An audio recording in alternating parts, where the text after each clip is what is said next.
Bueno, hola, buenas tardes a todos y a todas. Muchas gracias por venir a esta mesa que llamamos Reimaginando el lugar de nuestras antropologías en la historia de la disciplina.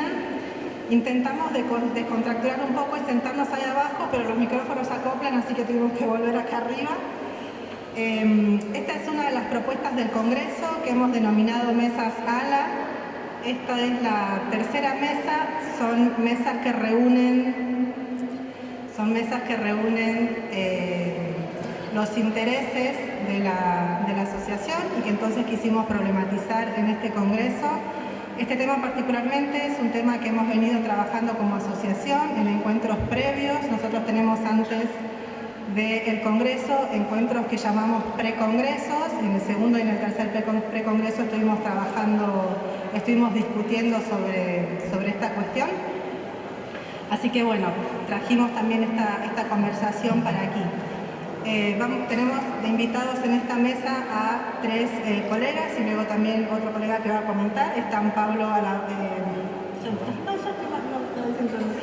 está Eduardo Restrepo, Pablo Sandoval, Axel Rojas y va a comentar Gonzalo Díaz Crobeto. Ahora hago una mínima semblanza de cada uno, pero quería también hacer una mínima semblanza de la mesa antes de arrancar. Un poco la intención de esta mesa es discutir esa versión hegemónica de nuestras antropologías, que supone que la antropología nace en unos países, que son los países centrales de la antropología, en Europa y Estados Unidos, y que luego llega, ¿sí?, en un segundo momento a las antropologías, se expande al resto del mundo y entre otras llega a las antropologías latinoamericanas y caribeñas, ¿no? Esa manera de entender el origen de la antropología es una manera que permea inclusive aquellas reflexiones que han logrado desarticular otras cuestiones hegemónicas, otras visiones, otras perspectivas que piensan a la antropología como una sola, o que han pensado la relación entre norte y sur, pero sigue en ellas presente esta historia difusionista del origen de la antropología en un lugar y luego la llegada a nuestros países, y entonces que piensan a nuestras antropologías como antropologías segundas, como antropologías diletantes, como antropologías en proceso de maduración, como antropologías que todavía no llegan a ser lo que deberían ser, etc. Entonces, un poco la idea es poder, de ese relato de origen de la antropología, poder descentrar a Europa y Estados Unidos y poder pensar qué otras maneras tenemos para entender ese proceso. Entonces, como decía, para eso invitamos a Eduardo Restrepo. Eduardo es antropólogo, egresado de la Universidad de Antioquia en Colombia, luego tiene su maestría y su doctorado en Chapel Hill, Estados Unidos. Eduardo tiene una producción amplísima, ¿sí? Yo solo voy a destacar ahora algunas cuestiones que tienen, de todos voy a destacar algunas cuestiones que tienen que ver por ahí con esta conversación. Eduardo es director ha sido presidente de ALA, ha sido presidente del quinto Congreso ALA, es director de la colección Antropologías Hechas en América Latina y el Caribe, es editor de las Antropologías Hechas en Colombia y es editor, junto con Pablo Sandoval, de la última propuesta de las Antropologías Hechas en América Latina y el Caribe, que es Nuestras Antropologías, y se me da siempre el título largo, Nuestras Antropologías, que es el libro que todos deben tener, y si no lo tienen lo pueden ir a buscar en el lugar en el sector de acreditaciones del Congreso.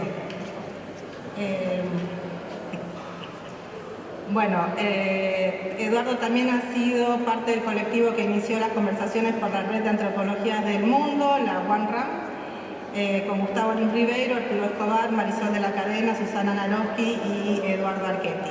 Bueno, como les decía, entre otras cosas, ¿no?, porque Eduardo tiene una producción amplísima. Eduardo también ha sido quien puso las ideas para el quinto, para el sexto, y también participó de la perspectiva que iba a adoptar este Congreso, ¿no?, los criterios, todo lo que estuvimos comentando la primera vez. Eduardo ha sido parte de esas conversaciones. Pablo Sandoval es antropólogo por la Universidad Nacional Mayor de San Marcos y doctor en Historia por el Colegio de México. Pablo es de Perú. Es docente, asociado al Departamento de Antropología de la Universidad Nacional Mayor de San Marcos y es miembro del Instituto de Estudios Peruanos. Es director general de la Biblioteca y Publicaciones de la Universidad de San Marcos y dirige la editorial de Ciencias Sociales La Siniestra Ensayos. También tiene digamos, un amplio repertorio de publicaciones. Yo voy a destacar ahora, él es el editor de las antropologías hechas en Perú y, como decía recién, coeditor con Eduardo de nuestras antropologías, elaboraciones y problemáticas desde América Latina y el Caribe. Y también tenemos a Axel Rojas, él también es colombiano, igual que Eduardo, profesor titular del Departamento de Antropología de la Universidad del Cauca, Colombia, es sociólogo, magíster en estudios culturales. Sus principales intereses de investigación se relacionan con conflictos territoriales, extractivismo y conflicto, con énfasis en los efectos del acuerdo de paz en territorios rurales, campesinos, indígenas y afrodescendientes. También trabaja, o sus intereses van por procesos de construcción de autonomía y formas de gobierno local en contextos rurales y dinámicas del multiculturalismo en Colombia. Durante los últimos años su trabajo se centró en la investigación de los conflictos socioambientales relacionados con la presencia de diferentes formas de extractivismo legal, ilegal y criminal. Y otros de sus intereses académicos giran en torno a la teoría crítica, la antropología del poder y la etnografía. Axel ha organizado, entre otras cosas, ha organizado también encuentros para reflexionar sobre antropologías del mundo. El último fue el año pasado, el anterior, el año pasado, ¿no? El último fue el año pasado. Digo, para tener en cuenta esta cuestión de las conversaciones que estamos dando, y va a estar comentando Gonzalo Díaz Crobeto, es de Chile, es antropólogo, es parte de la comisión directiva de ALA, es editor de es uno de los editores de las antropologías hechas en Chile, tenemos muchos editores por acá. Hizo su grado o pregrado, en la Universidad Austral de Chile, su magíster y su doctorado en Brasilia, en la Universidad de Brasilia. En 2013 se integró a la Universidad Católica de Temuco, a la que también pertenece el profesor Restrepo, que me olvidé de decirlo. Realizó trabajo de campo y participó en investigaciones en Brasil, Chile y España. Sus áreas de intereses son epistemología de la antropología, teoría antropológica y etnografía, antropología de la globalización, antropología rural, antropología de los desastres naturales, antropologías mundiales, interculturalidad y debate crítico de la sociedad contemporánea. Él es ahora director de posgrado de la Universidad Católica de Temuco y como les decía, parte del ALA. Entonces, va a empezar Pablo, luego va a seguir Eduardo, luego va a terminar Axel, luego vamos a tener comentarios de Gonzalo, nuevamente la palabra a los expositores y vemos si hay luego un rato para intercambio. Muy buenas tardes. Muchas gracias a Lía y a todos los organizadores y organizadoras de este congreso.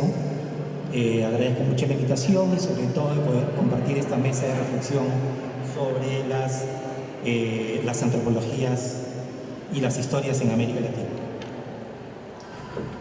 Yo voy a leer porque si no me paso el tiempo y me dio exactamente el tiempo que tenemos para poder compartir la mesa.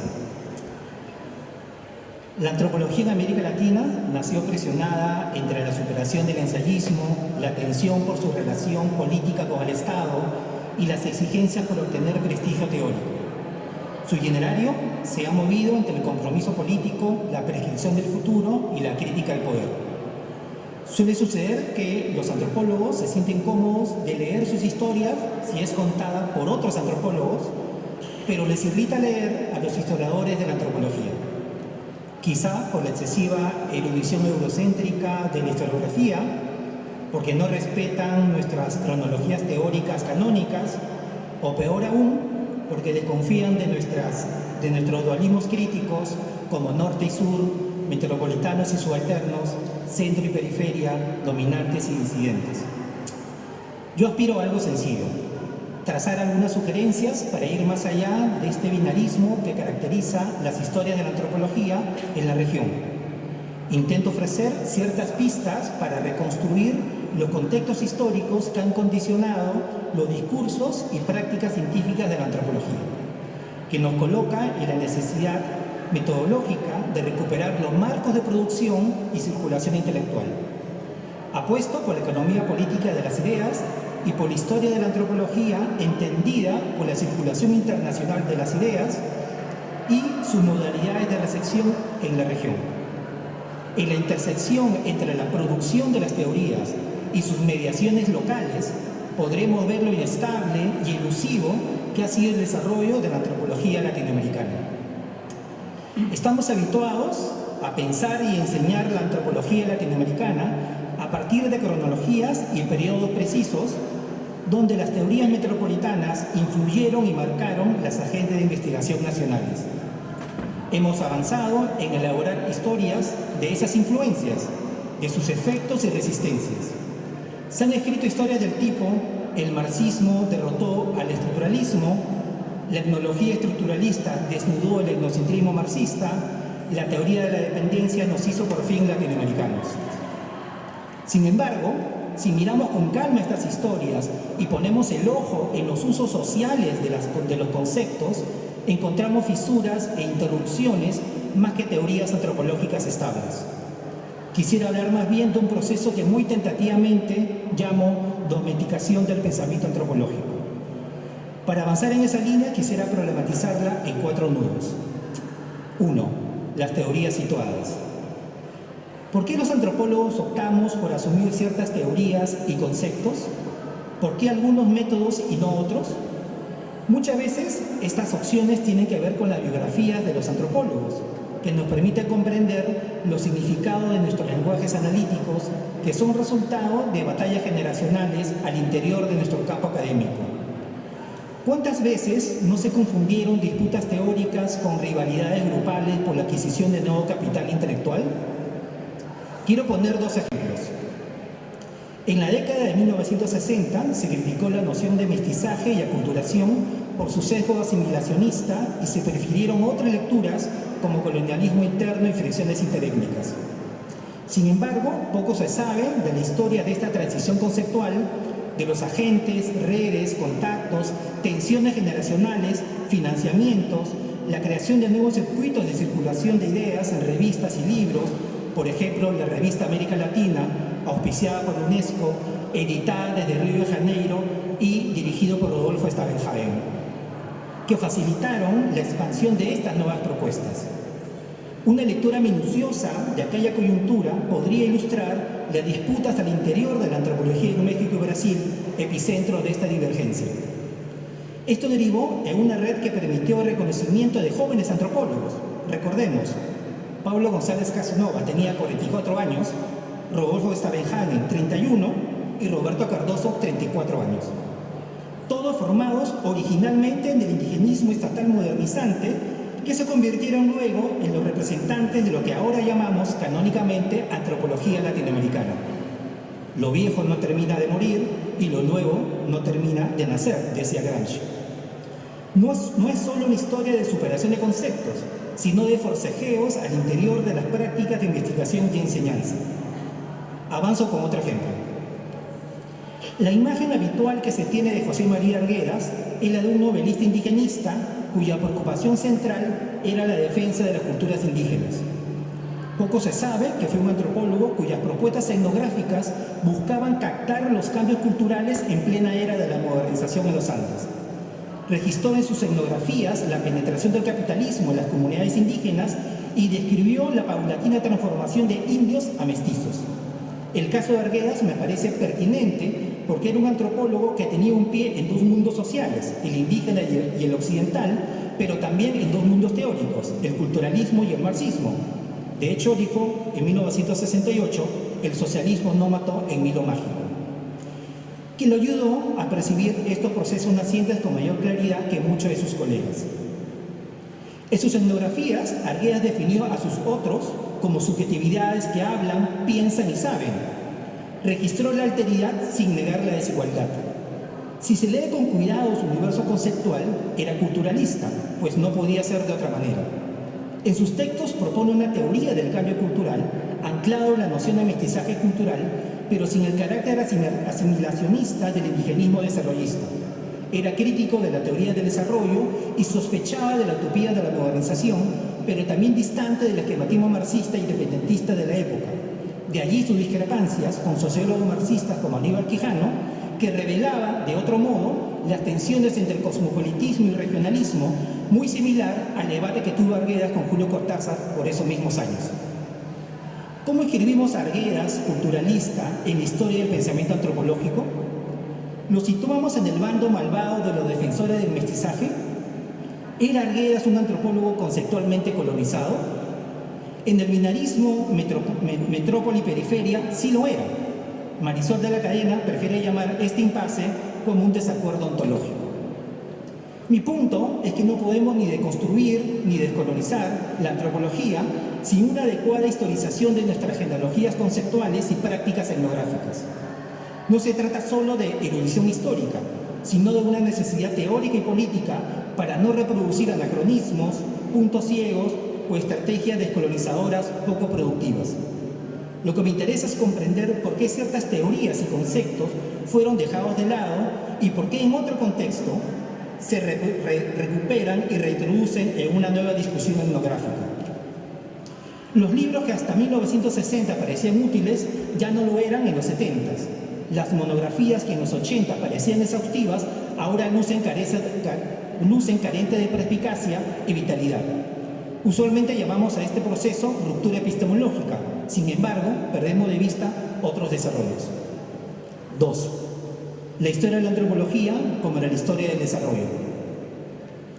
Desde los inicios, la antropología en América Latina elaboró explicaciones sobre diversos asuntos como la lucha contra la pobreza, orientó y acompañó las políticas de modernización, diagnosticó e implementó procesos de reforma agraria. En la segunda mitad del siglo XX, evaluó los efectos de la migración de zonas rurales a urbanas y, en general, trató de medir el impacto y los efectos del desarrollo sobre las poblaciones indígenas. Se la necesitaba para modernizar a los indígenas y convertirlos en ciudadanos. La consigna era triple: representar, asistir y civilizar, o si se prefiere, modernizar, reformar y disciplinar. Visto desde el presente, todas las formas de modernización caen bajo sospecha por su arrogancia teleológica y etnocéntrica. Pero aún queda la intriga. ¿Cómo fue posible que ideas tan imprecisas levantaran pasiones intelectuales tan fuertes en el periodo 1945-1970? ¿Cómo así tantos antropólogos presumiblemente inteligentes cayeron infectados por puntos de vista tan claramente estériles? ¿Cómo fue que teorías y métodos ahora tan rechazados pudieron haber parecido razonables a antropólogos razonables? Un ejemplo. Desde el actual humor postcolonial, el indigenismo antropológico es rechazado y colocado como nuestro pasado vergonzoso. Sin embargo, esta narrativa debe ser reconsiderada por dos motivos.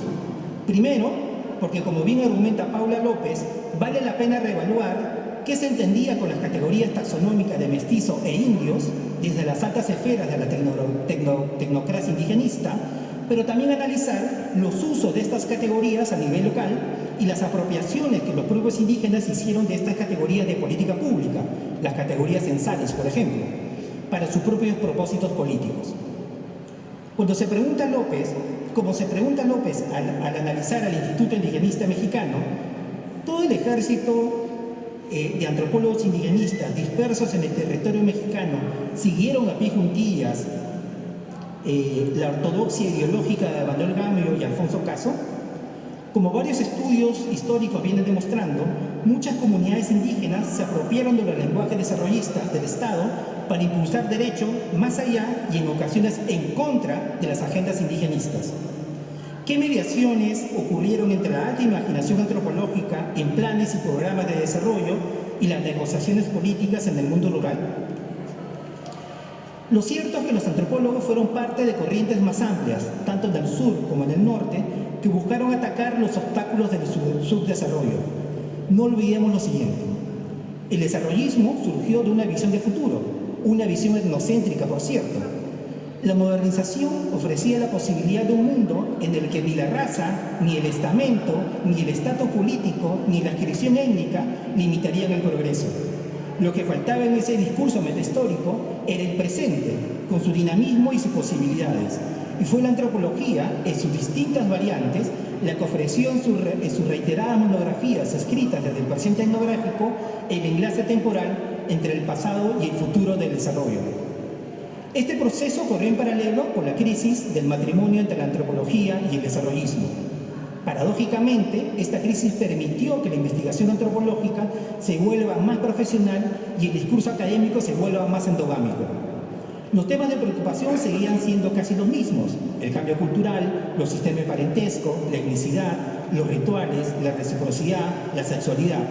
Pero la discusión de estos temas tendía cada vez más a encerrarse en los marcos conceptuales especializados de la disciplina, menos accesible a visitantes ocasionales como las burocracias modernizantes, los partidos políticos o los movimientos sociales. En el arco que va de los años 60 a los 80 es cuando se empieza a discutir en América Latina de métodos y teorías específicamente antropológicas, para diferenciarse de la sociología, la economía, la ciencia política. Fue en ese periodo cuando los antropólogos latinoamericanos se convencían de que estaban practicando una ciencia madura y profesional, al igual que sus pares metropolitanos. 3. Circulación y recepción de las teorías antropológicas. ¿Qué pasa cuando un antropólogo se traslada de un país a otro, por ejemplo, por motivos de exilio político? ¿Traslada también su capital científico de su contexto de origen al nuevo campo académico? Mirar etnográficamente la producción y circulación de las ideas arroja luces sobre los significados cambiantes de un programa intelectual que viaja y se adapta a las estructuras de recepción diferente. ¿Cómo ocurrió ese desplazamiento por los exilios en los casos de Néstor García Canclini, Eduardo Rocchetti o Darcy Ribeiro, por mencionar solo algunos casos? ¿Se enfrentaron con los guardianes del canon antropológico del país de acogida? ¿Lograron evadir el control aduanero de la comunidad académica que los recibía? Señalo un ejemplo.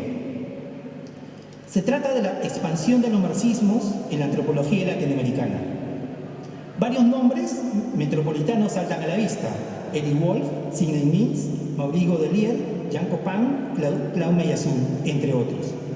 En todos los casos, colocaron nociones como formaciones sociales y modos de producción e influyeron en nuevas generaciones de jóvenes antropólogos latinoamericanos, radicalizados, algunos educados en Estados Unidos o Francia, en la década de 1960 y 1970. Sin embargo, existen otras historias, como la de los antropólogos maoístas vinculados a Sendero Luminoso en Perú, cuyas propuestas teóricas e interpretaciones antropológicas, etnográficas, no coinciden con ninguna de las historias canónicas del marxismo antropológico. Se explica más bien por su interpretación dogmática de la tesis marxista de José Carlos Mariátegui y sus conexiones con la diplomacia cultural china, que buscaba incentivar revoluciones campesinas en el tercer mundo. Esta antropología armada no es la muestra de una anomalía teórica de cierto marxismo canónico. ¿Qué hacemos con estas antropologías radicalizadas en Perú o con casos similares en México o Colombia que intentaron implementar una antropología para la guerra campesina? ¿Cómo inscribimos estas otras antropologías en la narrativa dual de las antropologías del norte y del sur entre antropologías coloniales y subalternas? 4 y último, la historia del trabajo de campo. Curiosamente, la historia de la antropología abandonó algo demasiado obvio: la historia del trabajo de campo. Una historia del trabajo de campo etnográfico permite entrelazar las prácticas y las opciones teóricas y observar la performatividad del antropólogo en el terreno empírico, donde se ha expuesto a diversas condiciones, situaciones y experiencias. Tal como ha sido planteado por João Pacheco de Oliveira para Brasil, Rosana Guber para Argentina y Paula López para México, la historia de la antropología no puede avanzar si no consideramos seriamente el estudio del trabajo de campo como una situación social que produce evidencias, interacciones, relaciones de poder y donde las teorías se domestican porque entran en tensión con la experiencia del investigador. El trabajo de campo no es neutro, como se ve, por ejemplo, en el libro de Bruce Albert y David Copenau. ¿Qué hacen los antropólogos cuando van al campo? Miden, cuentan, elaboran genealogías, trazan mapas, conversan, observan, dibujan, bailan, lloran, guardan secretos, producen desacuerdos, generan confusiones. ¿Cómo estas acciones caóticas y desordenadas se transforman luego en objeto de interés científico?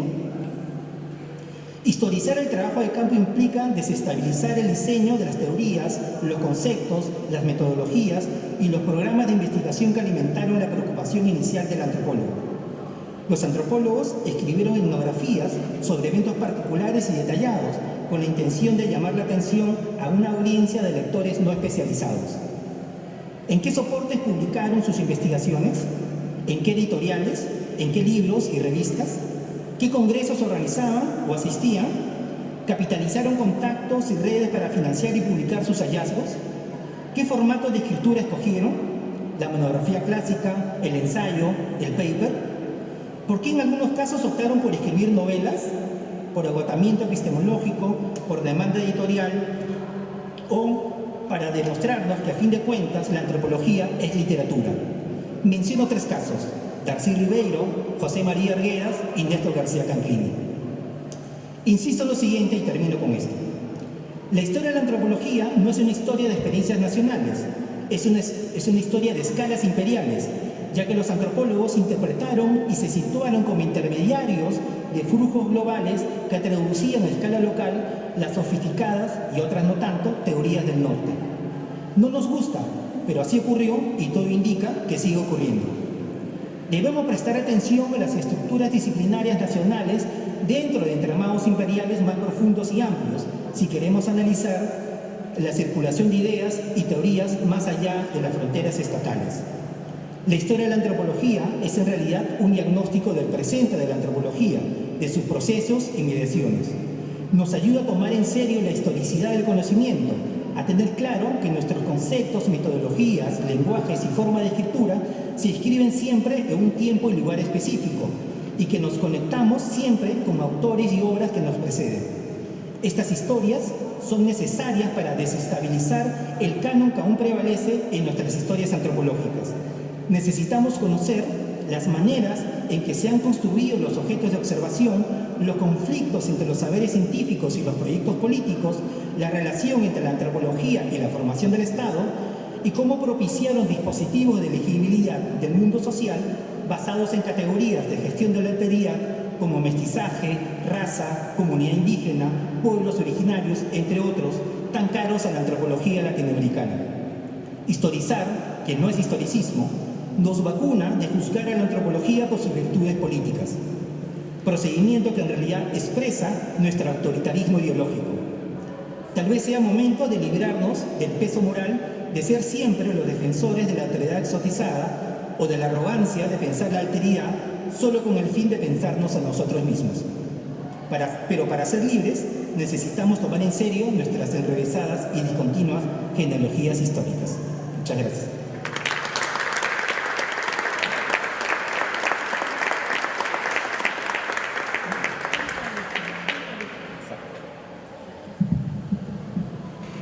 Bueno, yo también quiero sumarme a los agradecimientos que hizo Pablo a las organizadoras de este Congreso de Antropología, pues a Lía en el plano más desde la presidencia de la Asociación Latinoamericana de Antropología, pero también a las antropólogas acá que le pusieron el cuerpo, entre ellas está Verónica y todas las que estuvieron ahí, Manuela y todo el combo que estuvo trabajando. Entonces,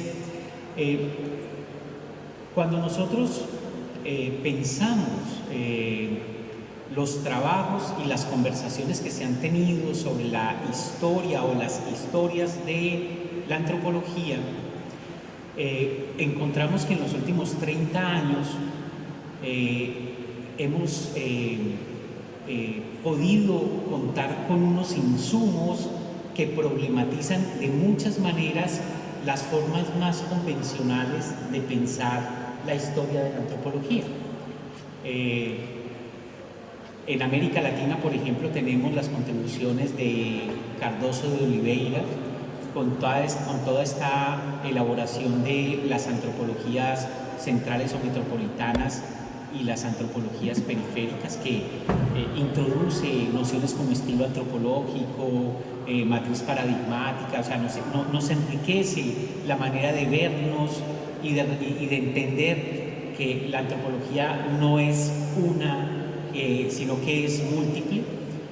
Para eso también están las contribuciones de Esteban Cruz, con todo su trabajo sobre la antropología de las antropologías. Esto es traer la perspectiva antropológica para pensar antropológicamente lo que hacemos como antropólogos. Esto significa cuáles son las prácticas, las narrativas, las comunalidades y comunidades antropológicas que se constituyen.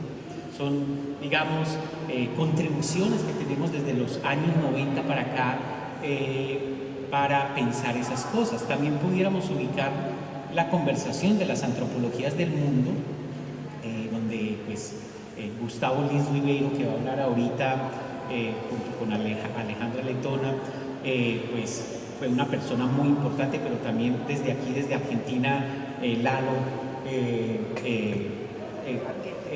mucha otra gente, incluso Claudia, Rosana, participaron de esas conversaciones, Lalo Archetti.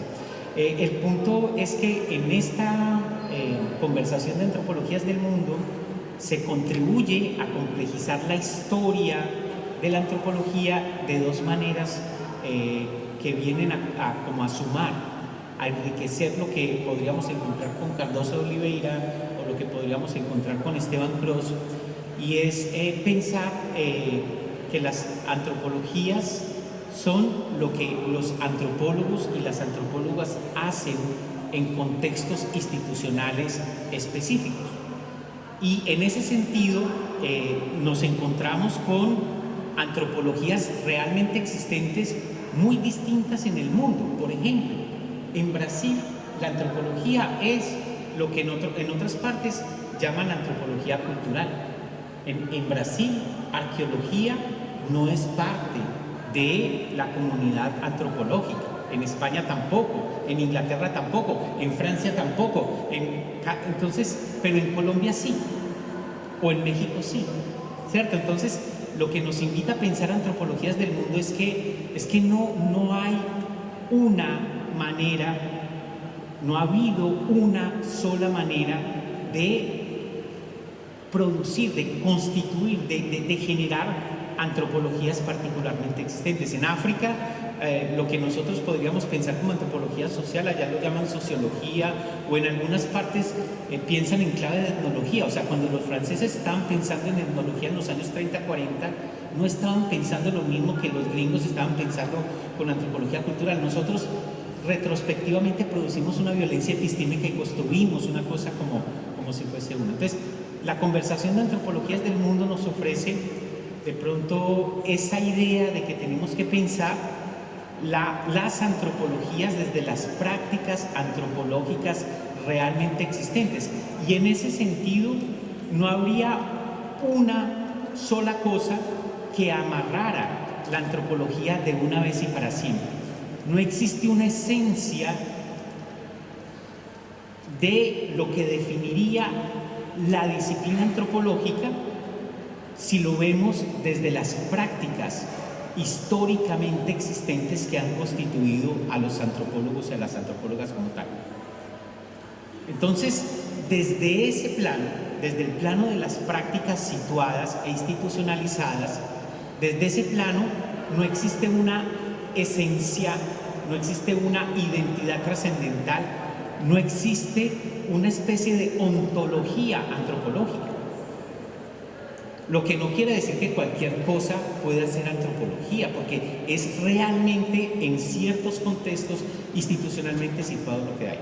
Eso por un lado, pero Antropologías del Mundo también nos enseña otra cosa, que existe un sistema mundo de la antropología que hegemoniza ciertos cánones, que introduce una imaginación antropológica que nos hace pensar que la antropología en singular existe. O sea, por un lado, las antropologías realmente existentes son heterodoxas, son líneas de fuga, son múltiples, son cosas disidentes, pero por otro plano, en el sistema mundo de la antropología hay unas hegemonizaciones, y aquí estamos entendiendo hegemonización no como imposición, sino incluso como disputa, porque no es solamente una cosa. Ahora, de los años 70, 80 para acá, hay una hegemonización estadounidense de pensar la antropología desde las 4 ramas o desde la antropología en relación con la cultura. O sea, es muy fuerte, es un hecho. O sea, sabemos como antropólogos y antropólogas que los imaginarios sociales, los discursos y las representaciones constituyen el mundo. Y nosotros también hacemos parte del mundo. Y nos produce ahí. Entonces, digamos, lo primero que quisiera decir, y no puedo, lo primero que quisiera decir es que contamos con un montón de herramientas, y estoy hablando solo de América Latina, en África, en Asia, seguro que existen muchas que se me escapan, para pensar nuestras historias de otra manera. Ahora, lo que yo quiero compartir aquí es que hay una forma dominante de pensar nuestra historia, es tan dominante que incluso en estas elaboraciones críticas se sigue reproduciendo. Y ese núcleo, ese punto tan fuerte que ni siquiera lo discutimos, se puede denominar como el historicismo. Y el historicismo es la habitación en la que existe un núcleo fundamental del eurocentrismo en la antropología. Mi argumento es que seguimos pensando eurocéntricamente la antropología, incluso en aquellas elaboraciones que estoy mencionando que rompen de muchas maneras con, digamos, un eurocentrismo ramplón y superficial, pero adentro, en el núcleo, a pesar de las críticas, todavía se mantiene ese historicismo. Importante, lo decía Pablo ahorita, diferenciar entre historicismo e historización. Son dos cosas distintas. El historicismo es aquel modelo de pensamiento que asume que existen como unas leyes o unas fases necesarias. El evolucionismo, ramplón, es una expresión del historicismo. La teoría de la modernidad eurocéntrica también es una expresión del historicismo, y Chakrabarty, que es un autor que nosotros estamos siguiendo, nosotros tres, lo ha planteado de la manera de que en ese modelo de historicismo, que es un horizonte de temporalidad incluso, se articula desde primero en Europa, y aquí Europa es Europa hiperreal, incluye Estados Unidos, no es la geografía, primero en Europa y después en otros lados. O sea, el relato de la modernidad, el relato del desarrollo, el relato de la ciencia ha estado inicialmente planteado desde ese historicismo. Ahora, la gente que ha trabajado teoría de la modernidad y que hace modernidades y modernidades alternativas ha problematizado el historicismo en la concepción de la modernidad, incluyendo, por ejemplo, a Chakrabarty como uno de los autores que ha mostrado que la modernidad no nace en Europa y se va a otros lados, sino que la modernidad es una cosa todavía mucho más compleja, que implica la producción de ciertos horizontes de inteligibilidad que se coproducen en el mundo y que generan incluso en Europa ciertas articulaciones particulares. No sé, el trabajo de Santiago Castro, por ejemplo, demostrar que la ilustración y la ciencia no es algo que simplemente llegan o traen a América. Entonces, el historicismo es esa manera de pensar, de primero en Europa y después en otro lado, y es una manera de orientar, de articular la temporalidad histórica, y eso está vinculado al núcleo fundamental del eurocentrismo.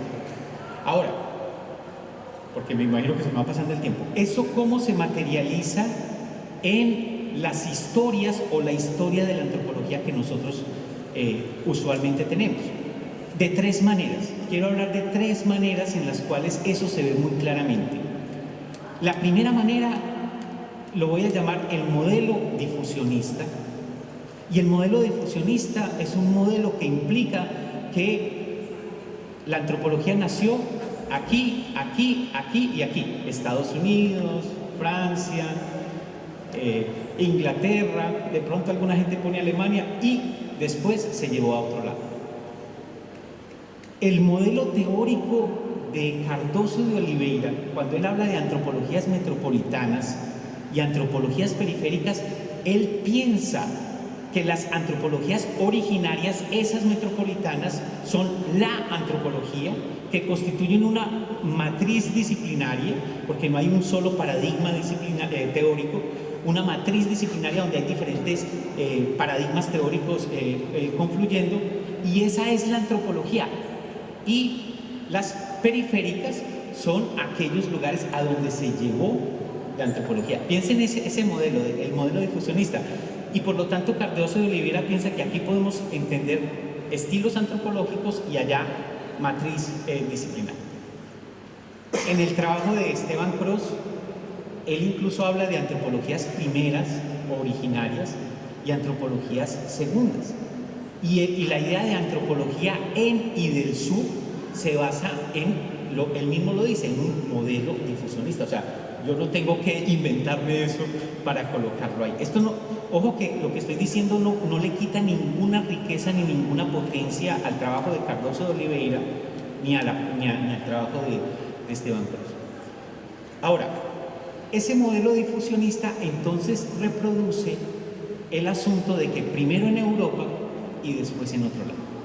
El segundo digamos, asunto o elemento donde vemos el historicismo en antropología es en algo que me gustaría llamar la analogía del proceso de maduración. Muchas de las historias que hablamos de nuestras antropologías, por ejemplo en Colombia cuando se habla de la antropología, no sé, en programas más recientes, o incluso como se habla de la antropología en su articulación, se habla de una antropología como que está chiquita, como que es infantil, como que está madurando, está en un proceso de maduración, y alguna vez vamos a ser grandes, y vamos a ser grandes como en Europa o como en Estados Unidos. O sea, es un modelo que tenemos en la cabeza de que existe un horizonte de madurez con el cual nosotros nos comparamos, y entonces todavía no somos, o somos inadecuadamente, o sea, nos pensamos desde el modelo de estamos chiquitos y en algún momento vamos a crecer y vamos a tener Current Anthropology y vamos a tener muchos doctorados. O sea, es impresionante los criterios que están posibilitando o habilitando este modelo o esta analogía del proceso de maduración. Ese es el segundo. Y el tercero es el presentismo histórico o el anacronismo. Entonces, nosotros nos encontramos muchas historias de la antropología que dicen que los cronistas eran antropólogos. ¿Por qué? Porque como los cronistas hablaban de las poblaciones indígenas y como la antropología por esencia tiene que ver con eso, incluso algunos colegas hablan de la pregunta o el pensamiento antropológico en relación con la alteridad, entonces eso es antropología. Entonces hay un ejercicio de anacronismo cortado por una idea esencial de que la antropología tiene que ver con la alteridad. Ahora, y ahorita lo estábamos conversando con Claudia y con Axel, si vamos a Colombia y yo miro lo que hacen los antropólogos, lo que estudian los antropólogos realmente existentes desde hace 40 años, el grueso de la antropología en Colombia, y estoy hablando de Colombia porque puedo defender aquí con números y todo la cosa, pero eso pasa en muchos otros lados, el grueso de lo que se hace en Colombia no tiene nada que ver con la pregunta por la alteridad. La antropología en Colombia pasa por pensar la guerra, por pensar la violencia, por pensar, no sé, lo de Miriam de las emociones, por pensar el capital, por pensar la subjetividad, por pensar el género. ¿Dónde putas está ahí la alteridad? O sea, y entonces, ¿qué? Eso no es antropología. Ese es un punto que es muy importante porque el anacronismo o el presentismo histórico ordena unas lecturas totalitarias, un poquito de una disciplina que está desde siempre ahí esperando a que nosotros lleguemos para habitarla y para constituir lo que verdaderamente es. Entonces, esos son tres formas como se expresa el historicismo. Abran cualquier texto de historia de la antropología o de nuestras antropologías, y muchos pasan por ahí. Digo una última cosa y con esto termino, es el problema de las fuentes, de cómo estamos leyendo, qué es lo que produce estas historias, cuáles son las fuentes. Y si nosotros estamos simplemente pensando en nombres de héroes culturales, de Raquel Brown, de Gamio, de Darcy Ribeiro. Estamos pensando en individualidades con estas redes de parentesco, de quién enseñó a quién fue a dónde, qué programa se fundó acá. Pues entonces vamos a tener una lectura muy particular. Pero a mí me parece que es una lectura que los historiadores hace rato han cuestionado de la historia. Esa idea de que la historia la hacen los héroes y las batallas, y que eso es la historia, es algo que desde el 19 ha sido cuestionado. Entonces el asunto tiene que ver también con las fuentes, y son fuentes que no son neutrales. Esto es también estudios de la subalternidad. El archivo tenemos que leerlo desde el silencio y a contrapelo, porque el archivo de nuestra disciplina es un archivo profundamente cargado. Y si nosotros seguimos pensando desde el historicismo y seguimos con ese archivo y esas fuentes, vamos a seguir reproduciendo el núcleo del eurocentrismo en nuestro pensamiento antropológico.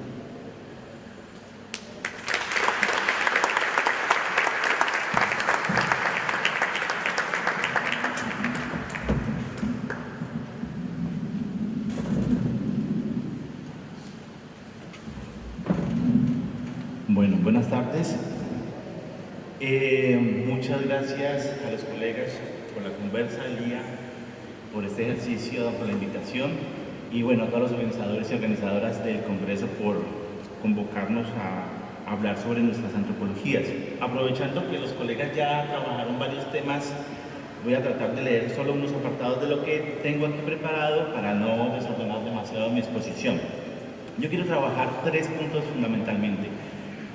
Uno, y en eso pues coincido con lo que venía planteando ahora Eduardo, y es que el historicismo en la antropología se expresa en la forma como nos contamos las historias de la antropología. Eso me parece clave y, digamos, tenemos que pensarlo más en profundidad. Lo segundo es que también se expresa en la manera como la antropología se articula en tecnologías de gobierno. Y me parece que si no pensamos esas 2 dimensiones, digamos, ahí nos va quedando una tarea pendiente. Y lo tercero es que esto se reproduce en unas institucionalidades, se institucionaliza y se reproduce de formas que también tenemos que pensar. Y finalmente, teniendo mejores diagnósticos, seguramente también nos hace falta pensar programas que nos ayuden a salir de ese historicismo, o por lo menos a construir una crítica constructiva. Entonces, pensando en eso, bueno, voy a leer la cuestión. Gracias a la invitación de los colegas y las colegas organizadores de esta mesa, me gustaría proponer un par de ideas para contribuir a la problematización del historicismo en la antropología. La mesa fue titulada Reimaginando el lugar de nuestras antropologías en la historia de la disciplina. Y en la presentación se sostiene que en ella se busca, abro comillas, discutir desde nuestros particulares contextos cómo podemos elaborar en concreto historias de nuestras antropologías que tomen distancia del modelo difusionista y del relato del proceso de maduración que constituyen el cerramiento historicista. Para responder a la invitación me gustaría comenzar con una pregunta. ¿Cómo entendemos la relación entre historicismo y antropología? ¿Podemos circunscribirlo a la forma en que se expresa este cerramiento difusionista en la manera de concebir, estructurar y poner por escrito las historias de las antropologías? ¿O podemos problematizar el historicismo ampliando la cuestión y prestando atención a la manera en que se expresa en otros aspectos de la práctica antropológica? Problematizar es traer al debate los supuestos que han llevado a asumir un conjunto de prácticas como incuestionable y desprovistas de contradicciones. En este sentido, por ejemplo, es posible afirmar que a pesar de lo mucho que hemos avanzado en la reflexión sobre sus improntas coloniales, las antropologías siguen siendo un campo de producción de conocimientos que opera como razones de gobierno en relación con muy diversos proyectos civilizatorios. Lo ha sido en el heterogéneo campo del indigenismo, que mencionaba Pablo ahora, y lo sigue siendo en el cada vez más sedimentado campo de los multiculturalismos. La historia que hemos contado sobre este tipo de proyectos sigue siendo una historia sobre los antropólogos y su lucha por la integración de pueblos y culturas al proyecto nacional. Todavía no es tanto una historia que permita comprender el campo de disputas y saberes sometidos. Podemos decir que es un proyecto necesario, pero también insuficiente. Tomaré de manera rápida algunas ideas relacionadas con las historias de la antropología con el propósito de usar este archivo para plantear algunas cuestiones del historicismo en antropología. Para seguir reimaginando nuestras antropologías, interesa pensar las formas en que el historicismo se reproduce en este campo de conocimiento y cómo se ha articulado a lo largo del tiempo con distintos proyectos civilizatorios. Tal vez sea todavía una historia historicista, pero intentaré recurrir a los materiales del viejo archivo para contribuir a la producción de uno nuevo. Problematizar el historicismo adquiere sentido en tanto contribuye a la desestabilización del proyecto político y los supuestos epistemológicos de la modernidad política impuesta por el colonialismo europeo. En este sentido, considero que es necesario incorporar una pregunta sobre nociones fundantes de la antropología como raza y cultura y su papel en la instauración y legitimación del proyecto colonial. El punto de partida es que estas nociones encarnan en nuestro campo la perspectiva historicista. Es decir, podríamos decir que el culturalismo es una de las formas concretas de nuestro historicismo. Gubernamentalización de la cultura. La centralidad que ha llegado a adquirir la cultura para explicar algunas de las principales características y conflictos de la época, así como para explicar o legitimar múltiples tecnologías dirigidas al gobierno de poblaciones, permite sostener que durante el siglo XX se produjo un proceso de gubernamentalización de la cultura. El concepto de gubernamentalidad, acuñado por Foucault, permite analizar las formas de ejercicio del poder más allá de los aparatos de Estado. El gobierno es entendido como una forma de poder ejercida por diversas entidades, organizaciones e individuos a quienes se les reconoce la autoridad para intervenir sobre la conducta de los seres humanos. Un poder ejercido incluso por aquellos que en apariencia son ajenos al poder, como los antropólogos y las antropólogas, por ejemplo. El blanco principal del gobierno es la población.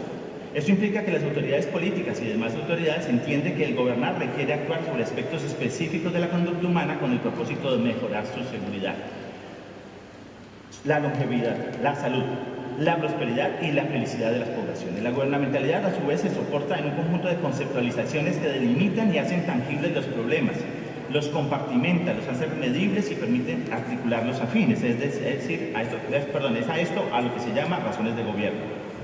La gubernamentalización de la cultura es el proceso mediante el cual los individuos llegan a ser gobernados y a gobernarse a sí mismos en nombre de su cultura. Un proceso que emergió en el primer periodo de posguerra a comienzos del siglo pasado. Las formas en que llegó a desplegarse son diversas, pero es posible afirmar que esta forma de gobierno se ha sedimentado, incorporándose decididamente en el sentido común de la época actual, de transformación del capitalismo, y ha encontrado en la antropología a uno de sus pilares más fuertes. Si asumimos que las nociones de cultura de uso más extendido mantienen de manera implícita una lógica historicista, en su concepción es importante que un proyecto de crítica al historicismo y la reimaginación de nuevas antropologías incorpore en su crítica del historicismo una crítica de la cultura. Tres consideraciones finales. En primer lugar, coincidiendo con la invitación de la mesa, me parece que podríamos e incluso necesitamos pensar el historicismo como un rasgo que se expresa en las maneras de narrar trayectorias de las antropologías, particularmente de aquellas que con frecuencia llamamos antropologías nacionales y que con frecuencia sometemos a la narrativa difusionista, a la que terminan por ser representadas como parte del natural desenvolvimiento de la antropología metropolitana. Siguiendo a Chakrabarty, el historicismo tiene dos concepciones, dos características, abro comillas. Sostiene que al final de comprender la naturaleza de cualquier cosa en este mundo, debemos considerarla como una entidad desarrollada históricamente. Esto es, primero, como un todo único e individual, como un tipo de unidad, al menos en potencia, y segundo, como algo que se desarrolla a lo largo del tiempo. Estos rasgos han estado presentes en el grueso de las historias que hemos contado sobre las antropologías hechas en la región. No obstante, no podemos repetir el gesto historicista y leer el conjunto de lo dicho solo como carencia, insuficiencia o falta. Esto sería convertir a estas historias en una expresión de inadecuación, como usando aquí una categoría que usa el mismo Chakrabarty, lo que solo nos llevaría a reproducir el problema que queremos superar. Es decir, es necesario comenzar por identificar etnográficamente los proyectos que desde las antropologías hechas en la región han avanzado en sentidos que puedan contribuir a la pluralización de las historias y a la superación del sesgo evolucionista y difusionista, incluso cuando su propósito no fuera definido en estos términos. Otro aspecto que podría ayudar a la construcción de un proyecto como este podría ser la identificación de comunidad de conversación local y regional a nivel latinoamericano, en las que se haya apostado por la superación de lo que Chakrabarty ha llamado la ignorancia asimétrica. Con ello no quiero eludir el debate o plantearlo como ya superado. Más bien, considero que es necesario tomarse a pecho la idea de problematizar el historicismo, intentando identificar prácticas y conocimientos que probablemente den la impresión de reproducir el problema, al tiempo que ofrecen pistas interesantes para superarlo.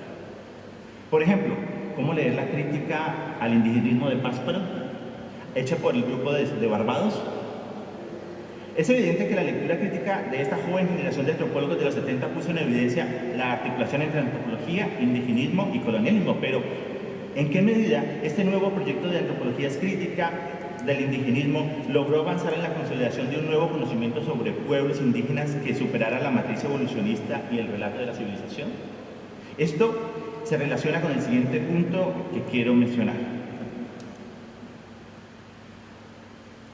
Me gustaría traer a la conversación un asunto todavía no resuelto.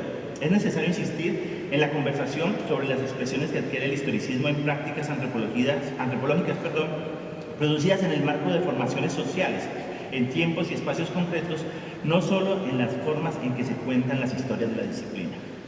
La noción y la crítica de historicismo que propone Chakrabarty, por ejemplo, está articulada a su proyecto de provincializar Europa. Es decir, no solo busca contar una mejor historia, sino que ello adquiere sentido en tanto contribuye a la desestabilización del proyecto y los supuestos epistemológicos de la modernidad política impuesta por el colonialismo europeo y que ha logrado posicionarse como un universal. Se centra en la manera como la historia ha sido puntal en la consolidación de la modernidad política, en tanto asume que el conocimiento histórico ha sido fundamental en el ascenso del orden burgués. No obstante, no lo hace para descartar el conocimiento histórico como proyecto, sino para señalar su inadecuación actual. Al mismo tiempo, denuncia los efectos políticos que ha conllevado la articulación de ese historicismo en la expansión de la modernidad política, en su caso, en contextos postcoloniales como el sureste asiático. La intención es incorporar apuestas teóricas, producto de experiencias de vida distintas y basadas en archivos diferentes.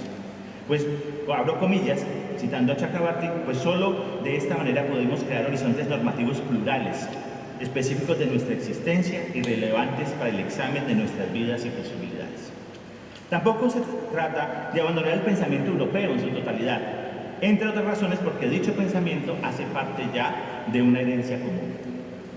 Provincializar Europa implica pensar con y más allá de las tradiciones de pensamiento europeo con la intención de que sean renovadas desde los márgenes, pero no es un proyecto academicista para alcanzar una mayor calidad de la escritura histórica. De lo que se trata es de interrumpir el historicismo y sus efectos en la consolidación del proyecto moderno capitalista. El tercer asunto, y con esto termino, tiene que ver con que la antropología requiere de una transformación del aparato institucional en el que se reproduce el conocimiento historicista. Se requiere transformar los entramados institucionales y burocráticos en que ha sido producido este conocimiento, así como las redes en las que se legitima como sistema global. Como sabemos, el problema no es nuevo. Hace ya bastante tiempo, colegas y comunidades académicas han elaborado propuestas críticas que buscan provincializar las antropologías hegemónicas, si se nos permite usar de esta manera la categoría propuesta por el autor. Estas iniciativas no buscan asumir un nuevo provincialismo particularista y localista. Tampoco se trata de abandonar el canon, de romper los lazos con la comunidad antropológica o de dejar la disciplina. Al contrario, se trata de dar la pelea para hacer del trabajo antropológico algo más democrático. Aunque cuestionamos el canon por su eurocentrismo, no es una propuesta para abandonarlo del todo. Lo relevante y necesario es disputarlo y transformarlo. No para que haya ningún canon, no para que no haya ningún canon, sino para construirlo de nuevo a través del debate, el disenso y el trabajo colectivo. Uno nuevo, o varios, pero que operen de manera distinta. Transformar el canon es solo una tarea entre muchas. Si se quiere contribuir a hacer de este oficio uno mejor, a pesar de los muchos asuntos que es necesario abordar en este proyecto entendido de manera amplia, el problema central que nos convoca hoy tiene que ver con con qué hemos aprendido a vernos, desde la mirada del otro. Sobre todo, hemos adoptado una mirada ajena, un otro muy particular con el que frecuentemente nos identificamos. Para cerrar, mi hipótesis, para volver al propósito de esta mesa, es que al final unas mejores historias de la antropología serán posibles si logramos contar mejor las trayectorias pretéritas, pero sobre todo si logramos transformar las prácticas actuales y futuras del campo de las antropologías. Espacios como el de la ALA han dado pistas acerca de algunas prácticas que, sin ser necesariamente nuevas, permiten pensar nuevos horizontes para nuestras antropologías. Gracias.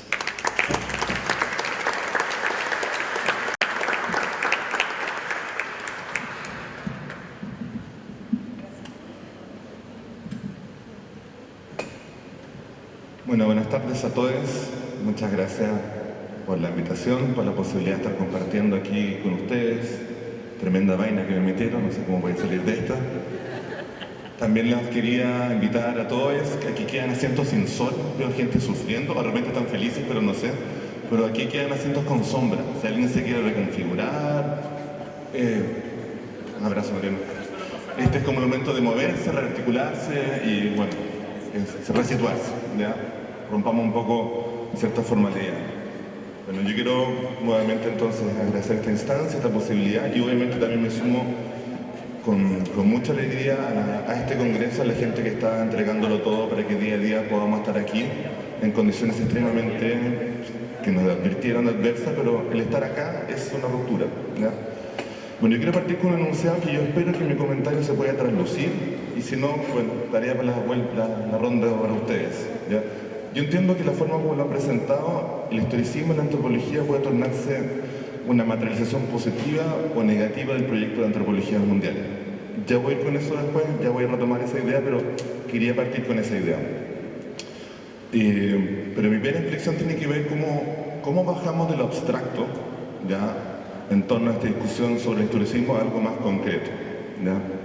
Y cuando yo pienso en algo más concreto, ¿cierto?, y me tengo que preguntar si estaríamos dispuestos también a eso, a lo que es más concreto, tiene que pensar cómo contamos, ¿cierto?, cómo lo llevamos, por ejemplo, al plano de la docencia, ¿ya? ¿Qué hacemos ahí? Ese es un lugar muy significativo y que nos cuesta tanto cambiarlo, nos cuesta tanto resituarnos en un mundo de posibilidades distintas. Y bueno, yo traigo un ejemplo a colación y quiero pensar específicamente en los cursos de teoría antropológica. Entiendo que hay muchas formas de contar o de situar cómo enseñamos teoría antropológica, cómo enseñamos en teoría antropológica, sobre todo aquí en Latinoamérica y el Caribe, ¿ya? Hay una anécdota muy buena, mirando que está Claudia acá, que fue cuando nos sacudió hace poco tiempo atrás. Estábamos pensando cómo estructuramos exactamente la línea teórica de un programa de doctorado. Y cuando estábamos mirando, estábamos re clásicos. O sea, nos costó tanto salir de un lugar de enunciación, de armar nuestras propias historias, porque duele y es difícil. Es difícil reconstruir, ¿cierto?, y escaparse de la fuerza del historicismo. Cuando le digo cómo pasamos del abstracto al concreto, es obvio que en ese lugar de reproducción disciplinar es nuestro mayor ímpetu y fuerza de transformación. Pero nos cuesta. Nos cuesta ¿por qué? Y por un lado, entiendo yo que los cursos de teoría antropológica dicen mucho más de quien los dicta de que el propio curso, ¿ya? Porque ahí se tejen, ¿cierto?, lo que elegimos, ¿cierto?, lo que elegimos de que lo que encontramos que hace parte como de un deber ser de la futura generación de las personas que estamos formando. Fíjense cómo estamos cuadrando ahí. Ahí hay un primer lugar, y que lo negamos a veces de mirarlo, de cómo estamos encuadrando. A veces es porque queremos nuestros autores, queremos nuestra idea, pero otros muchas veces escuchan, es que no puede no estar. ¿Y por qué no puede no estar? No, es que tiene que estar esto, y si no sabe esto, no sabe esto otro. En cursos en itinerarios formativos que parece ser que tienen cada vez ser más cortos, ¿cierto?, porque no hay tiempo y que tienen que salir cada vez más oportunamente, fíjense esos imperiosos de lo que tiene que estar ahí. ¿Y cómo nos cuesta derivar esos imperiosos, ¿cierto? ¿Cómo que nos cuesta recontrar lo que le hemos llamado, ¿cierto?, una historia antropológica cuando la transmitimos, ¿cierto?, en ese espacio genuino y significativo de reproducción disciplinar? Sabemos que el antropólogo, ¿cierto?, se forma no solamente en su transcurso por la universidad, sino que en el quehacer cotidiano. Pero obviamente que hay un espacio de centralidad ahí que nos cuesta mucho, ¿cierto?, más allá de lo que podamos escribir como intelectuales, productores, ¿cierto?, también, ¿cierto?, de una antropología, traspasarlo ese lugar. Entonces yo le invito a todos que pensemos ahora, ¿por qué nos cuesta tanto sacar algunos autores? ¿Por qué nos cuesta tanto formar hilos distintos de presentar lo que le hemos llamado parte de lo que es la antropología? Y esto no se mata, que no se me malentienda, con un curso de antropología latinoamericana. Ahí vamos a resolver todas las penas de toda la gente que no pudimos incluir, pero que teníamos que incluir, pero lo vamos a dejar separadito acá, y ahora nos pusimos todos, ¿cierto?, latinoamericanista, y vemos ahí la escuela, ¿cierto?, y reproducimos la misma lógica de teoría clásica, porque los contamos históricamente como un deber ser de una corriente de que el pasado está construido por un presente donde esa lógica no se escapa, y aquí está. Bueno, pasó esto, pues pasó esto otro, ¿cierto?, y aquí estamos. Y perdemos la mirada, por ejemplo, etnográfica, de construir relatos teóricos de articulación que son tan ricos y genuinos que se escapan de la formación. ¿Quién se siente parte de una escuela? De una escuela de pensamiento antropológico. ¿Se creen que la gente se cría tanto antes que estaba ahí dándole vuelta con la escuela? No, pero hay una dificultad enorme. Yo voy a terminar mi comentario con preguntas concretas y que tienen que ver con lo que han puesto, pero es como un camino para llegar a eso, porque creo que el tema nos invita un poco a este lugar de conversación, ¿ya? Y obviamente también concuerdo que es un tema muy rico de plantearlo aquí, en este congreso latinoamericano, ¿cierto?, ¿ya?, donde nos podemos dar ciertas libertades que me encantaría que después se pudiesen materializar, ¿cierto?, en nuestras propias prácticas un poco más concretas, ¿ya? Y ahí sí habría que preguntarse, y ahí vamos un poco para las preguntas también, las potencialidades, ¿cierto?, que tiene la fuerza del concepto de historicismo, ¿cierto?, qué es lo que nos permite decir, ¿cierto?, para lo que estamos problematizando, más allá de la comunidad, ¿cierto?, que todos los autores, ¿cierto?, pensaron también en Chakrabarty para guiarnos con esa idea, ¿cierto?, de historicismo, ¿cierto? Y les quería comenzar dejando algunas preguntas antes de que dé un cierre. Todos hablaron del canon. ¿Qué es lo que es el canon? ¿Ya? ¿Cómo vamos a naturalizar que el canon existe? Si yo te digo canon, ¿tú sabes lo que es el canon? ¿Tú sabes lo que el canon por sí misma ya es algo que lo tenemos que desconstruir? ¿A qué estamos desconstruyendo? Entonces están reproduciendo cuando asumen que hay que desconstruir el canon, que el canon ya está construido como tal. Entonces, veamos cómo el canon está operando, a quién le estamos hablando que lo tenemos que desestabilizar. ¿Ya? Entonces, me encantaría escucharles, ¿cierto?, cómo están viendo la propia idea del canon, por un lado. Después, cómo entienden la articulación teórica etnográfica. ¿Ya? Sé que cada uno de ustedes lo fue colocando al revisar, ¿cierto?, posibilidades de articulación, posibilidades de lectura, al mirar, ¿cierto? Me encantó cómo cada uno fue mirando un lugar específico para pensar, ¿cierto?, la idea de la historicidad. Pero dentro de ellas me iba dando cuenta que se fue también apareciendo esta idea, ¿cierto?, de lo que llamamos, o como podemos concebir, ¿cierto?, la articulación teórica etnográfica. ¿Ya?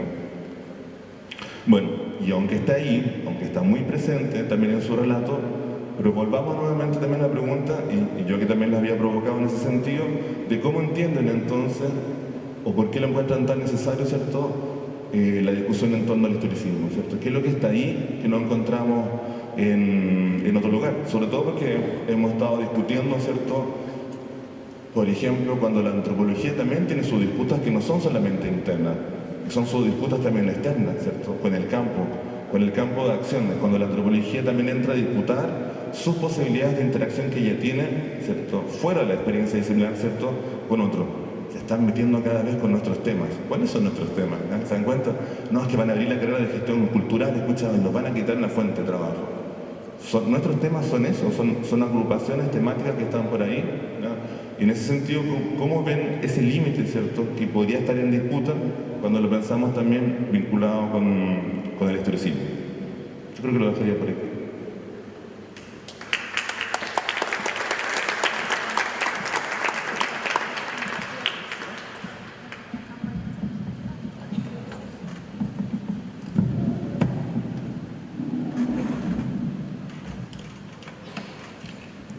A ver, de los puntos que plantea Gonzalo para la conversación, hay uno primero que yo quisiera plantear sobre lo que sí, comentabas al inicio de tu comentario, más que las preguntas al final, sino cómo se enseña antropología o cómo se enseña los cursos de teoría antropológica. Si uno hace una revisión somera de los planes de estudio o de los sílabos, se dice así, los programas de estudio, hay una clara diferenciación entre los textos teóricos en antropología, que ahí viene el problema del canon, qué se manda a leer o qué no se manda a leer, que está profundamente divorciado de una literatura que viene creciendo, siempre estuvo, pero en las últimas 2 décadas ha crecido enormemente, que son las historias de la antropología, escritas por historiadores, ojo. Y ahí hay un divorcio, o sea, como que si esa historia, que problematiza el asunto de la antropología colonial en África, la expansión de los indigenismos, que los historiadores están poniéndose a investigar el indigenismo como proyecto de disciplinamiento en América Latina. Toda esa amplia literatura emergente no existe en los cursos de teoría antropológica, lo cual nos lleva a una discusión casi eterna, si son cursos de teoría antropológica o historias del pensamiento antropológico. Esa me parece a mí la discusión, y si es lo segundo, plantea el reto de cómo incorporar a esos programas de enseñanza esas historias, que precisamente, me parece a mí, terminan discutiendo esto, que ya voy a tus preguntas, la historia canónica de las teorías antropológicas, o lo que, insisto, replantea la historia canónica crítica que plantea este dualismo entre centro y periferia, porque ahí precisamente encontramos en estas historias situadas de reconstrucción de la relación entre antropología y el Estado, antropología y los sujetos de estudio, pueblos indígenas y antropólogos, ¿no? Esa historia de mediaciones, de relaciones de poder, vamos a encontrar ahí que las teorías, los conceptos, no son abstracciones epistemológicas, sino que son usados por los propios agentes sociales, ¿no? Entonces me parece que todo ese universo historiográfico no está presente en la formación de los cursos de teoría antropológica, porque hay me parece a mí existe una tensión, ¿no? Una tensión creativa, no es una tensión que nos encierra. Lo otro es la articulación entre teoría y etnografía, ¿no? Este es un tema, digamos, abierto siempre, ¿no? Y lo único que yo quisiera señalar es que la única forma, pensando en esta reconstrucción historiográfica ¿no? que critica el historicismo, ¿no? De eso creo que estamos todos de acuerdo, es que no podemos pensar esa relación tensa entre teoría y entre la articulación entre teoría y etnografía si es que no lo pensamos desde sus evidencias, es decir, desde un aparato de cuáles son los archivos del trabajo de campo, lo cual nos lleva a la discusión que cómo se generan los archivos para elaborar una historia de la antropología, ¿no? Eduardo plantea, con y sin razón, las dos cosas, que debemos alejarnos, por un lado, de estas genealogías, ¿no? Patriarcales, porque son básicamente hombres, ¿no? De la antropología. Pero son ellos precisamente los que definieron instituciones, redes, ¿no? Crearon carreras, articularon el norte y el sur para conseguir financiamiento para ciertas temáticas, ¿no? Entonces, ¿dónde ponemos los archivos para reconstruir esas historias? En la biografía de estos personajes, en lo que hacían los antropólogos en el campo, en los repositorios institucionales de cada universidad, en las financieras norteamericanas que financiaron en muchos casos los principales proyectos antropológicos en América Latina, la Wenner-Gren, la Fundación Ford, por ejemplo, ahí están los archivos. Bueno, hay que sacar la visa y poder ir, a eso me refiero, ¿no? Que podría replantear también la historia, cómo se ha construido el canon antropológico en América Latina, ¿no? Por ejemplo, la antropología en Perú entre los años 40 y 60 no podría explicarse sin la Fundación Ford y sobre todo la Fundación Wenner-Gren, porque financia directamente la formación de antropología en dos universidades públicas, en Cusco y en Lima, en la Universidad de San Marcos. Ahí están los archivos, ¿no? Entonces, la idea de archivos es una idea para mí importante, o sea, cómo pensamos los archivos para escribir estas historias de la articulación entre teoría y etnografía. Y un último punto muy chico más, que es respecto al canon, ¿no? Me parece que la forma más estratégica para nosotros interrumpir esta forma historicista de contar la historia de la antropología es no la disolución del canon, eso es imposible, ¿no? O sea, siempre va a haber otro canon o varios a la vez, o varios cánones en disputa. Mi punto es que los cánones muchas veces reflejan, más que posturas teóricas, posiciones estratégicas de poder en un campo académico, ¿no? O sea, no es tanto yo he leído lo último que, no sé, pues escribió Chakrabarty y desde ahí yo hablo sobre desestabilizar la historia universal occidental eurocéntrica, sino que implica también una forma de cómo yo me posiciono en un campo académico nacional. porque recordemos, las academias nacionales producen su propio colonialismo interno. Y es ahí donde se genera un canon. Cierro con un ejemplo peruano, para hablar de pensamiento situado. No es lo mismo hablar de estos temas desde mi universidad que hablarlo desde una universidad periférica. Yo puedo hacer anuncios de descolonización del desconocimiento, pero en una región afectada por la violencia política, como la Universidad de Huamanga, estos llamados a la insurgencia epistemológica pueden hasta sonar un poquito raros, ¿no? Y eso tiene que ver con la profunda asimetría que existe en nuestras comunidades académicas nacionales respecto a lo que entendemos por el canon, ¿no? Y eso implica también una alerta conceptual, pero desde mi punto de vista también una alerta política. Gracias.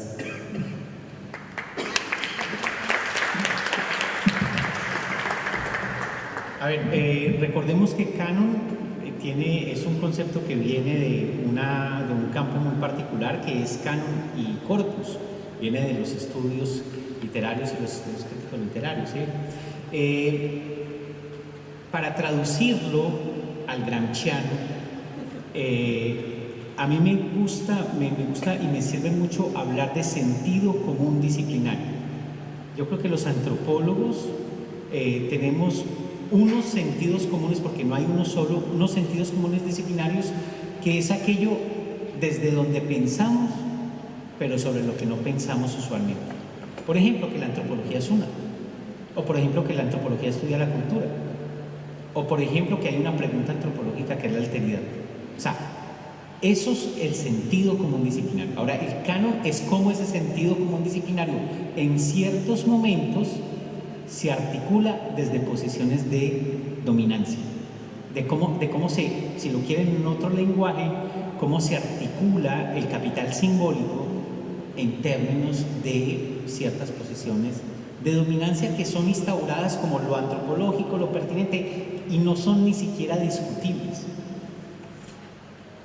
El canon, Malinowski, eso es ese significante, es canon. ¿Por qué leemos a Malinowski y no leemos a Luis Guillermo Vasco? ¿Por qué Lévi-Strauss tiene el lugar que tiene y no lo tiene cualquier persona, otra persona? O sea, no es culpa del Espíritu Santo que el significante Lévi-Strauss esté en ese lugar. Y además es es leído situadamente y multivocalmente, pero multiacentualmente. Pero entonces el canon tiene que ver con eso, con cómo los sentidos comunes disciplinarios son cristalizados de una manera muy particular en contextos y que implican disputas muy específicas. Entonces, cuando pienso en canon, estoy pensando en eso. Y el corpus tampoco es natural. ¿Qué es el corpus? O sea, y tiene que ver con las fuentes también, ¿no? Entonces, eso por un lado. Lo otro es que es muy importante distinguir entre historización e historicismo. O sea, la historización es una actitud etnográfica hacia cómo hemos llegado a ser lo que somos. Es introducir la dimensión de la contingencia, la dimensión de la no necesariedad, la dimensión de la política y de la ética en lo que nos constituye como sujetos. Entonces, historización, o sea, genealogía de Foucault es una manera de hacer historización, pero no es la única.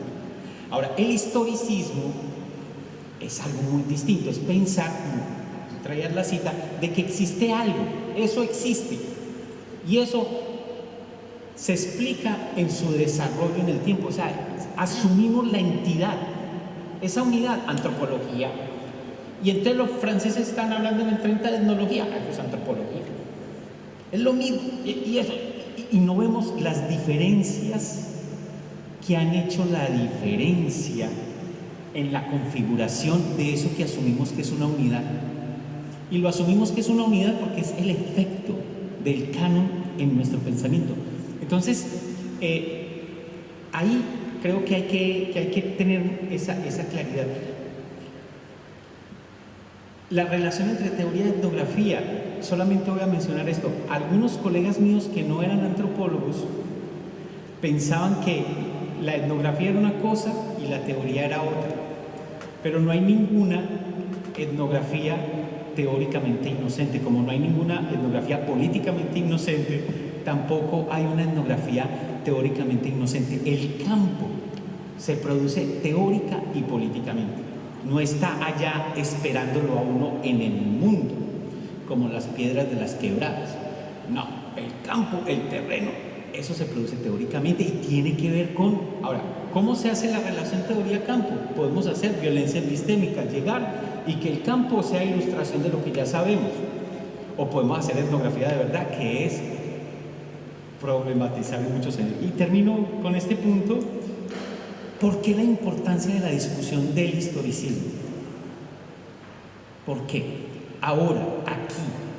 Porque pienso que es la última traba, el último amarre que se mantiene impensado para que asumamos lo que significa que no existe una antropología, que la antropología puede ser, y de hecho ha sido, muchas cosas. La multiplicidad implica la emancipación de que nos juzguen o que nos juzguemos en relación con ciertos referentes que son arbitrarios, pero que hemos endiosado precisamente por el canon. Entonces, para mí, esto es un ejercicio político. Somos grandes. No tenemos que imaginarnos en relación y en unos amarres. Es dejar de besar las cadenas. Dejemos de besar las cadenas. Es eso.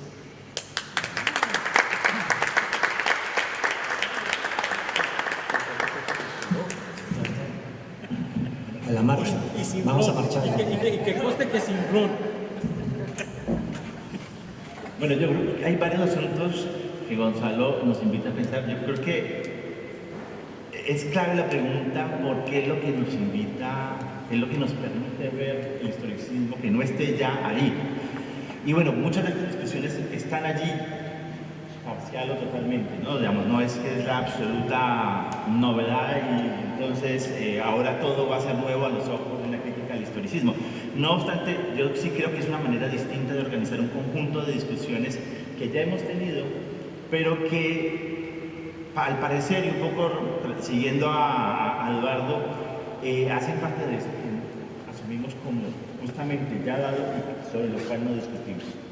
Entonces, ya sabemos, por ejemplo, que hay una articulación entre la antropología y diferentes tecnologías de gobierno.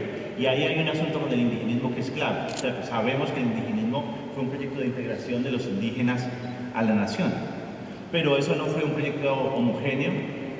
Eso tiene que ver con diálogos construidos aquí y es, digamos, es un fenómeno muy latinoamericano, además del indigenismo, que tuvo unas conversaciones aquí muy interesantes y la crítica al indigenismo también tuvo unas discusiones muy interesantes y pareciera ser que si no citamos a ciertos autores que vienen del norte, de esa, digamos, esa referencia del norte, entonces no pudiéramos hablar de indigenismo. Yo creo que justamente una cosa que nos permite pensar la crítica es cómo se han dado ciertas discusiones acá, y no porque eso borre la conversación con el norte, sino porque hasta ahora lo hemos visto como si estuviéramos ausentes, ¿cierto? Entonces, bueno, ¿cómo visibilizamos esas presencias en esas discusiones? Ese es un asunto que vale la pena pensar. Lo otro es que hay unas institucionalidades y, digamos, que reproducen esto y que no hemos aprendido a ver, no hemos aprendido a pensar etnográficamente. Y entonces estamos permanentemente reproduciendo una forma de entender la antropología que está tal vez impidiéndonos ver cosas que serían mucho mejor y más interesantes si pensamos con categorías no necesariamente nuevas, pueden ser críticas a categorías ya existentes, pero también hay categorías planteadas desde acá con las que podríamos pensar nuestros problemas, que seguramente no son, o son mejores que las que tenemos cuando importamos. Por ejemplo, la noción de grupo étnico, pensada muy en términos de poblaciones migrantes en Estados Unidos y en el norte. ¿Cómo migró acá? ¿Y por qué trajimos esa? Para pensar a los indígenas en América. O sea, no teníamos la posibilidad de pensar eso de mejores maneras, pero siempre esta lógica como se trasladan los conocimientos en esta correa de transmisión norte-sur, ¿sí? Nos está llevando a naturalizar una cantidad de lógicas en las que se empobrecen nuestras formas de producir conocimiento. Yo creo que ese es un efecto que tenemos que pensar y que tenemos que problematizar. Y me parece, digamos, que en ese sentido el canon tampoco nos ha dejado pensar, pensarlo en esa clave historicista, las conversaciones que hemos tenido. Hay muchas conversaciones muy ricas que hemos tenido acá que no conocemos. Ayer Gustavo Lins hablaba, comentando la mesa que coordinó Rosana Guber sobre la política lingüística, y mostraba cómo, a pesar del peso que tiene en términos demográficos Brasil para el continente, no conocemos gran parte de las literaturas en los dos idiomas en sentido mutuo, ¿no? Entonces ni ellos conocen la literatura en castellano, ni nosotros las literaturas en portugués, aun cuando los portugueses, y también decía Gustavo eso, leen mejor y leen más y conversan mejor con nosotros que nosotros con ellos, lo cual pues no es propiamente motivo de orgullo. Entonces, ¿por qué esas conversaciones, digamos, no las estamos convirtiendo en una posibilidad para fortalecer el ejercicio de la antropología? ¿Y por qué hay un montón de autores? Ahora acabamos de ir a una librería con Eduardo y estaba el libro el de Cardoso de Oliveira, del trabajo antropológico, por primera vez lo encuentro traducido, ¿sí? Me ha comentado Eduardo que ya estaba traducido, pero ese texto no es de ayer, ¿sí? Y es un texto que es clave, y la mayor parte de las veces, o una mala traducción, o traduciendo en nuestro mal entendimiento del portugués, lo podemos leer, pero es un texto clave que ha marcado muchas de las discusiones que hemos tenido. Sin embargo, no está tan presente como otros autores gringos o europeos en la discusión sobre el oficio antropológico. Entonces, yo sí creo que es justamente eso que tanto recalcamos cuando enseñamos antropología, que hay que extrañar lo que nos es común, y lo predicamos y lo predicamos y lo predicamos, y creo que se nos olvidó hacerlo. Yo creo que hacer una crítica al historicismo es extrañar lo que nos es más conocido.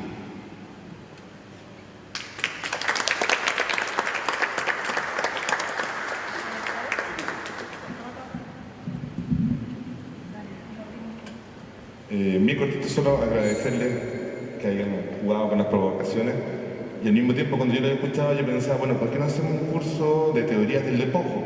¿Ya? Que hay un curso teórico etnográfico, el despojo, una categoría muy latinoamericana, que dice mucho, donde mucha gente ha atropellado, como dicen mis colegas colombianos, articulando etnografía, produciendo una forma de entender lo que es el despojo, y ahí está, teoría sobre el despojo en América Latina, ¿ya? Teoría sobre la racialización. Hay una oportunidad de comenzar de nuevo, ¿ya? Hay una posibilidad de situar un curso. ¿Y por qué? Si ese curso teoría del despojo quiere invitar a otro autor que venga de arriba, por así decirlo, norte, que venga, pero lo estamos llamando, no está viniendo. ¿Entiende esa ruptura? Esa ruptura es una invitación que la podemos hacer. No necesitamos esperar un mañana, ¿cierto? No. Otra cosa linda también que se puede hacer es la etnografía de los cánones. Dimos cuenta que el canon es una construcción temporal y histórica. Bueno, hagamos entonces, si Brasil no hay una separación lingüística, no, hay una separación también del canon, ¿ya? Entonces, ¿qué es lo que produce que antropologías tengan acentos distintos? En cierta forma también tiene que ver que los cánones tienen que ver con formas distintas, lo que le permitimos que en algún lugar pueda ser llamado de antropología y en otro lugar, no, es que eso no es tan científico, no, eso ya dejó de ser antropología para mí. Entonces hay una construcción en disputa también del canon que nadie la quiere humanizar, pero conozcámosla también como una invitación o por lo menos como una posibilidad. Gracias.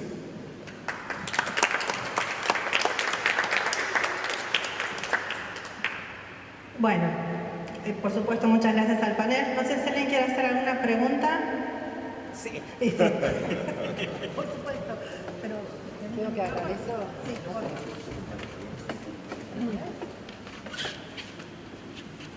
No, lo primero decir, qué placer escucharlos, ¿no? Activación libidinal, los libidinos. porque nos plantea una pregunta súper interesante, y es que venimos hablando de nuestras antropologías, pero este placer, que no lo encuentro en muchos lados, significa que tenemos algún horizonte de inteligibilidad que nos hace de paraguas. No me pasa con otras disciplinas, entonces lo dejo ahí como inquietud, ¿no? Por otro lado, estaba pensando que creo que lo metió Gonzalo divinamente, esta cuestión central de repensar los archivos, creemos archivos nuevos, leamos archivos a contrapelo, y a veces yo creo que nos quedamos en discusiones que tendríamos que quizás diferenciar a nivel de transmitir este horizonte de inteligibilidad en grado y en posgrado. Nosotros hacemos etnografía historizando y contextualizando, ¿no? Y acá tenemos el desafío de contar otras historias, pero no desanclarlas del sistema mundo. Entonces, como hay que contar el sistema mundo, a lo mejor lo que hacemos, quizás digo, ¿no? Primero es contextualizar el sistema mundo, cómo se constituye, y que después podemos empezarlo a desanclar, problematizar, etcétera, etcétera. Digo, a veces es esa posibilidad, ¿no? Bueno, no, se me ocurrían muchas cosas porque respecto de... y después tenemos otra cosa, es conocer el sistema mundo, no solo para descentrarlo y descentrarnos, sino para disputarlo. Porque también está bueno publicar en un lugar y de una manera, aún con todas estas complejidades de las políticas lingüísticas que la UNRAM las analizó súper bien, ¿saben qué? Podemos discutir de igual a par, ¿no? De par a par y todo ese tipo de cosas. Así que bueno, así que también tenemos que saber cómo disputar en esas periódicas que nos exigen citas de autoridad. Y nos tenemos que formar para eso, ¿no? Digo como... lo último, estaba pensando, dos cosas más nomás.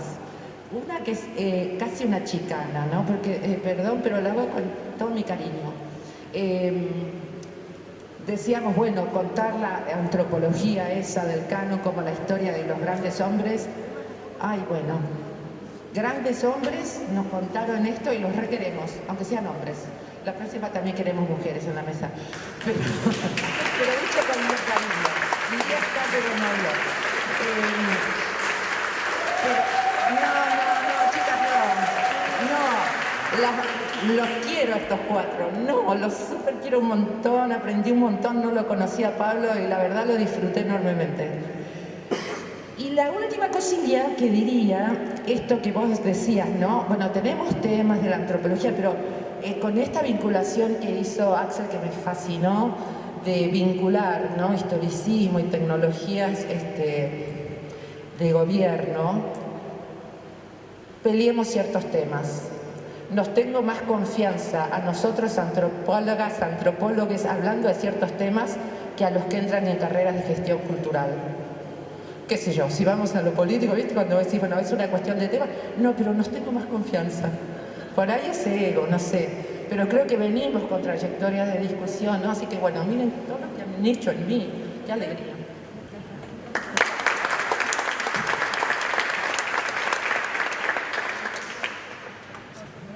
Primero, si hay alguna otra pregunta o comentario.